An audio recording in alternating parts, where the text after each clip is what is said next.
vous parlez de catégories avec des objets, des hommes, etc., il n'y a pas nécessairement de hommes. Les catégories ne sont pas définies comme ça. Dans le passé, on les définissait comme ça. Mais maintenant, c'est défini par des axiomes, un nombre fini d'axiomes du premier ordre, à la différence de la théorie des ensembles. Il y a deux types d'objets, il y a un morphisme de l'un dans l'autre, etc. Tout ça, ça se définit par des axiomes du premier ordre, ce qui permet d'ailleurs de définir ce que c'est qu'une catégorie interne à un topos. Il n'y a pas des objets, il n'y a pas d'ensemble homme ou de machin comme ça. Déjà. C'est une théorie finitaire avec un nombre fini d'axiomes, donc on a un contrôle quand même beaucoup plus grand que ce qu'on peut faire avec la notion d'ensemble, où il y a, comme je l'ai dit, un schéma d'axiomes, des schémas d'axiomes, déjà. Il y a la possibilité justement de prendre des catégories qui ne sont pas, même petites ni rien du tout, qui ne sont pas du type ensembliste, qui sont abstraites, de la même façon qu'il y a des groupes abstraits internes à une catégorie, et c'est tout, et c'est pas le groupe tel qu'on le définissait, disons, chez Bourbaki, c'est un ensemble muni d'une structure, mais un groupe interne à un topos, c'est pas un ensemble du tout.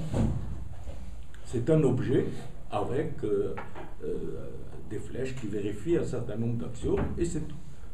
Et avec ça, on peut travailler, justement, j'ai parlé d'analogie, et je pense que c'est quelque chose de très important en mathématiques, on peut, dans une certaine mesure, faire comme si on avait des groupes de la catégorie des ensembles groupes.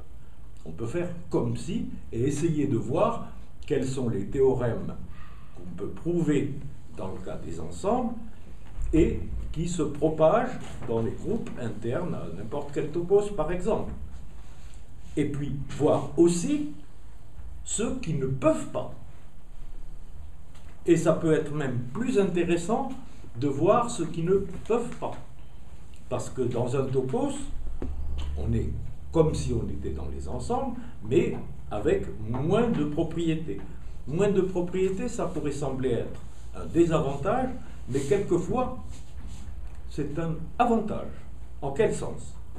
S'il y a moins de propriétés, vous ne pourrez pas démontrer que telle notion est contradictoire, parce qu'il faut les autres propriétés, par exemple l'axiome du tiers exclu, etc., pour montrer que telle notion est contradictoire. Elle n'est pas contradictoire dans un topos où il n'y a pas le...